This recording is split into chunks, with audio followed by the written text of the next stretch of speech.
Hello दोस्तों, मैं आज आया हूँ सोनौली बॉर्डर स्थित 9608 वाटथाई बुद्ध विहार में। अभी ये जो बोर्ड देख रहे हैं पीछे, यह वाटथाई बुद्ध विहार का है और अभी हम लोग अंदर चल रहे हैं। अंदर से देखेंगे यह बुद्ध विहार कैसा है। ये अब यहाँ से मैं अंदर जा रहा हूँ। अंदर से काफ़ी यह भव्य बुद्ध विहार बना हुआ है। तो यहाँ पर देखेंगे कि अभी भगवान बुद्ध की मूर्तियों के साथ साथ बहुत सारी अन्य देवी देवताओं की मूर्तियाँ भी मिलेंगे यहाँ पर देखने को। तो थाई बुद्धिस्ट परंपरा में उन मूर्तियों का अलग अलग जो अपना पहचान है, यहाँ पर देख सकते हैं। अब मैं अंदर आ गया हूँ तो यहाँ पर पहले ही भगवान बुद्ध की मूर्ति मिलेगी, जो आप मेरे से पीछे देख सकते हैं। ये भगवान बुद्ध की प्रतिमा और इसके आगे जो आएंगे यहाँ पर देख सकते हैं भगवान बुद्ध की प्रतिमा। और अब मैं अंदर प्रवेश कर रहा हूँ। चूँकि ये रास्ता जो अंदर जाने का है, तो यहाँ पर ये देख रहे हैं लोगों के हट बने हुए, झोपड़ियाँ बनी हुई हैं यहाँ पर रहने के लिए। और इसके बाद से देखेंगे ये जो मुख्य रास्ता, और यहाँ पर प्रवेश करते ही बहुत सारे देवी देवताओं की मूर्तियाँ मिल जाएगी। यहाँ पर देख सकते हैं ये कृष्ण राधा की मूर्ति, आगे चक्र लिए हुए, ये भी बोधिसत्व कृष्ण है। यहाँ पर देख सकते हैं एलिफेंट बुद्धा की मूर्ति, पीछे देख रहे हैं हरिति, ये भी हरिति ही। और यहाँ पर देख सकते हैं कि ये शंकर की मूर्ति है। यहाँ पर वीणा लिए हुए सरस्वती की मूर्ति। तो अगर आप लोगों में से जो कुछ भी जानता होगा इन मूर्तियों के बारे में, वो बताएगा कि यहाँ पर ऐसा क्यों है। और आगे फिर देख रहे हैं ये थाई शैली में बना हुआ बुद्धिस्ट स्तूपा। और पीछे देख रहे हैं ये धम्मचक्र। फिर ये आगे जो है ब्लैक स्टोन में भगवान बुद्ध की एक सुंदर भव्य प्रतिमा यहाँ पर देख सकते हैं। आगे चूँकि पेड़ है इसलिए नहीं दिखाई देगी। ये थाई बुद्धिस्ट शैली में एक सुंदर भगवान की प्रतिमा, काले पत्थर की। और यहाँ पर देख सकते हैं इसके आगे भी एक प्रतिमा दाहिने साइड में, और इसके बाएं साइड में भी एक प्रतिमा। और इसके चारों तरफ ग्रीनरी, यानी जो है हरी भरी घासें, फसलें उगाई गई हैं, ये देख सकते हैं यहाँ पर। अब मैं पुनः जो है पीछे की तरफ चल रहा हूँ।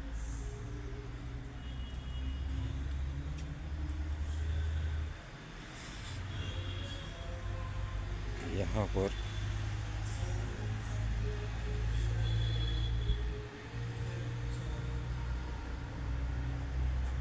ये देख सकते हैं। अब मैं अंदर की तरफ जा रहा हूँ। ये थाई से भाषा में कुछ लिखा हुआ, जिसका अर्थ मैं नहीं जानता। यहाँ पर देख सकते हैं कि इस गेट पर ऊपर धम्मचक्र और सम्राट अशोक की जो है अशोक स्तंभ यहाँ पर बनाया गया है। और इसके बगल में ही शानदार धम्मचक्र बनाया गया है। इसके साथ ही थाई भाषा में कुछ लिखा हुआ है। और फिर अंदर की तरफ जा रहे हैं तो यहाँ पर देखते हैं एक स्तूप बनाया गया है जो थाई शैली का है। और यहाँ पर देख रहे हैं एक घंटा, ये और आगे स्क्रीन पर थाई भाषा में कुछ लिखा गया है। और ये यहाँ का बुद्ध विहार।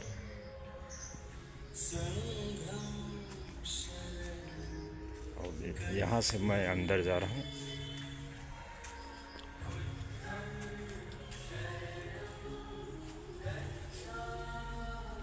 अभी देख रहे हैं ये भंते जी कुछ पूजा कर रहे हैं यहाँ पर।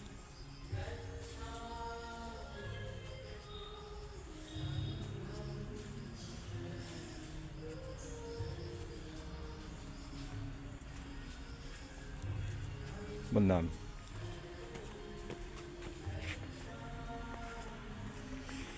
और यहाँ पर देख सकते हैं एलिफेंट बुद्धा की प्रतिमा।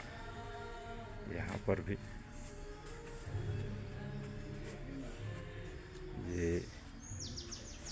ये भी एलिफेंट बुद्धा की प्रतिमा जो भिन्न भिन्न शैलियों में सवारी करते हुए आगे मूसक पर। ये भी एलिफेंट बुद्धा की प्रतिमा।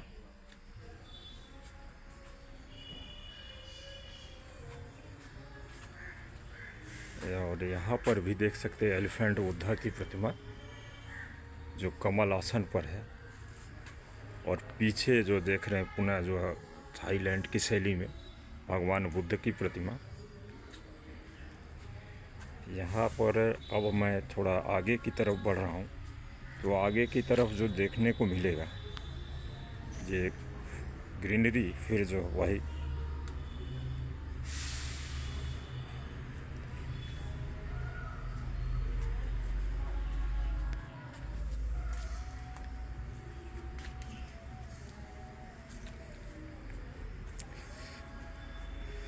और यहाँ पर अब आएंगे तो देखेंगे सम्राट अशोक का स्तंभ जो भगवान बुद्ध के बताए गए 8 आर्य अंगों पर आधारित है। तो भगवान बुद्ध के 8 अष्टांगिक मार्ग क्या है, ये 24 तिल्लियों को ये दर्शाता हुआ यह अशोक स्तंभ जो क्रमशः भगवान बुद्ध के 4 आर्य सप्त 2 अतिया 8 अष्टांगिक मार्ग और 10 पारमिताओं को बताता है। तो इसके चारों तरफ जो सिंह 4 सिंह मुख करके बैठे रहते हैं जो भगवान बुद्ध के धम्मघोष को चारों दिशाओं में प्रतिबिंबित करते हुए नजर आते हैं। इसके साथ साथ अशोक स्तंभ पर चारों तरफ 4 पशुओं की आकृतियां होती है, ये देख सकते हैं। जिसमें पहला सांड जो धर्म की निरंतरता को बताता है, दूसरा हाथी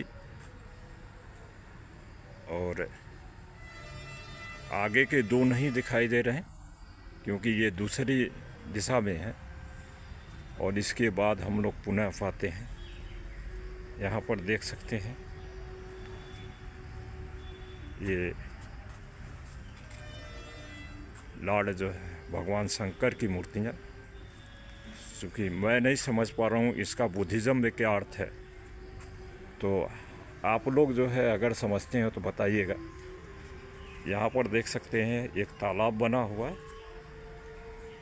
तालाब के साथ साथ जो है एक थाई परंपरा में ड्रैगन यानी सर्प बना हुआ है। और अब यहाँ पर देख सकते हैं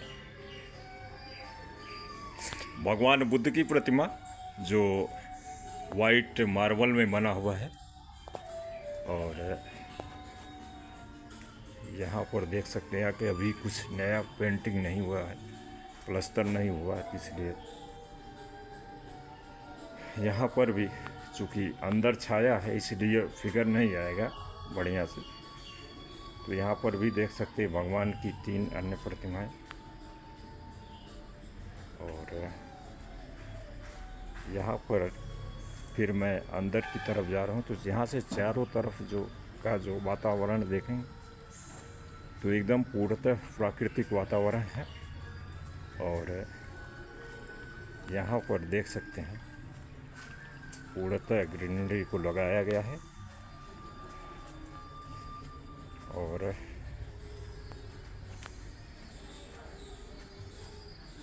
यहाँ पर जो है, अब मैं अंदर कॉफ़ी शॉप की तरफ जा रहा हूँ। तो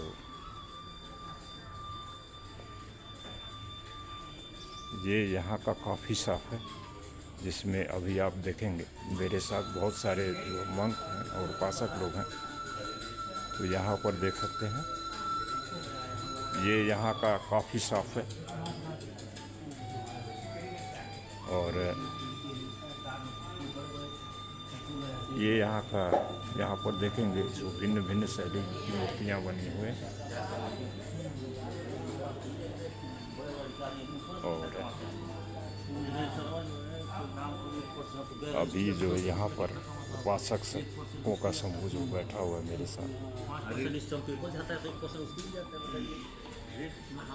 और ये यहाँ पर अभी देख रहे हैं बौद्ध भिक्षु संघ, चूँकि कुशीनगर में हमारे बाबा साहब के गुरु भाई भंते अग महापंडित ज्ञानेश्वर भंते जी का परिनिर्वाण हो चुका है। तो अभी यहाँ पर थोड़ी देर में पूजा अर्चना आरंभ होगी। यहाँ पर देख सकते हैं। और यहाँ पर देख रहे हैं थाई, हो सकता है यह किसी उपासक या थाईलैंड के महाराजा का फोटो है। ये पुनः एक तस्वीर।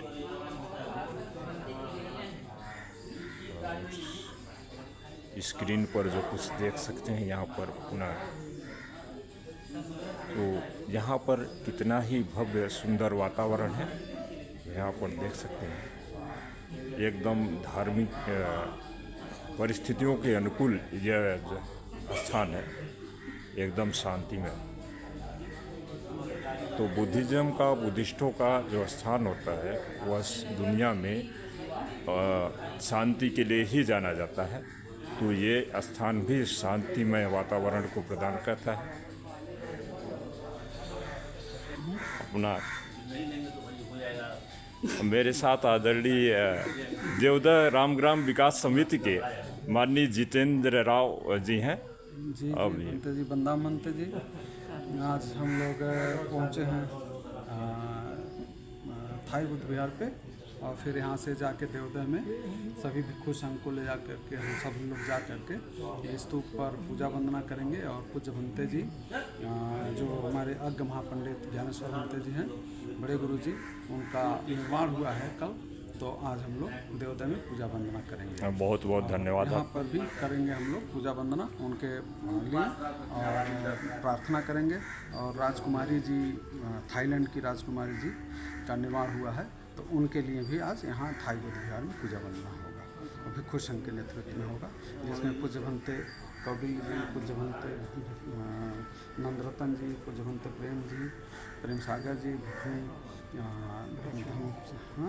प्रसीला जी, पूज्य भंते धर्मकीर्ति जी, और महिपाल भंते जी, और एक भंते जी धम्मदूत भंते जी, और धमपाल भंते जी, महिपाल भंते जी, ये सब भंते जी यहाँ उपस्थित हुए हैं। दशानंद भंते जी हैं और जीव भंते जी, मतलब 10 बौद्ध भिक्षु आज यहाँ उपस्थित हुए हैं। तो दोनों महान विभूति, महान शक्ति को के लिए प्रार्थना करेंगे। साथ भंते कौडिल्य रत्न जी हैं। अभी आप अब मेरे साथ है भंते आदरणीय कौडिल्य रत्न, जो आप काफ़ी चलते भी है समाज के लिए, और आपका संबंध मूल रूप से भगवान बुद्ध के ननिहाल देवदा से है। तो इसलिए आप थोड़ा सा जो है हमारा मार्गदर्शन करें।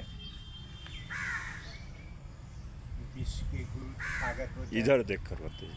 विश्व का देवा महान सम्राट सो, संविधान के निर्माता बोधिसत्व बाबा साहब डॉक्टर भीमराव अम्बेडकर, ऐसे महापुरुषों का मैं कोट कोट नमन वंदन करता हूँ। विश्व विजेता देवा महान सम्राट अशोक अपने पुत्र पुत्री को भिक्षु भिक्षुड़ी बना करके पूरे एशिया में बुद्ध का बिया बोया। काबुल से कांधार, बर्मा से भूटान, यूनान से अफगानिस्तान, पाकिस्तान, तालिबान तक हमारे देश के अंदर, एशिया के अंदर बुद्ध का धर्म पूरे विश्व पे विख्यात था। लेकिन हमारे कुल खानदान का जो इतिहास था वही, लेकिन धन हो हिंद हमारे देश के अंदर बहुत से लोग होंग सांगफाइयान चीनी यात्री के लोग आए, बुद्ध के इतिहास को खोजे, सम्राट अशोक के इतिहास को खोजे। ऐसे इतिहास को खोज करने के बाद में हमारे देश के नहीं, श्रीलंका के श्रीलवन के अनागारी धम्मपाल जी आए भारत के अंदर। वह हमारे एक कुशीनगर के, जिनका नाम धम्मरक्षित जी को ले जा कर के श्रीलंका में, बर्मा में कई देश से वह पीएचडी करवाए। वह पीएचडी करने के बाद में पूज्य भंते चंद्रमणि जी के साथ में फिर भारत के अंदर लाए। धम्मरक्षित भंते जी पूरे उत्तर प्रदेश के नहीं, पूरे भारत के अंदर धम्म का रोज खोज किया। वह धम्मरक्षित डॉक्टर धम्मरक्षित भंते जी हमारे गुरु ज्ञानेश्वर जी, हमारे जो बाबा कहा जाता है, हमारे पिता के पिता गुरु ज्ञानेश्वर जी थे। उनका मैं कोट कोट नमन वंदन करता हूँ। पूज्य भंते नंदतन महाथेरा, वो हमारे पूज्य गुरु, हमारे पिता, नमन वंदन करता हूँ कि हमारे पिता के पिता थे। आज मैं उनके ऋण को अदा करने के लिए अपने जीवन को समर्पित करता हूँ। पूजनीय अपने गुरु जी का जो इतिहास है, मैं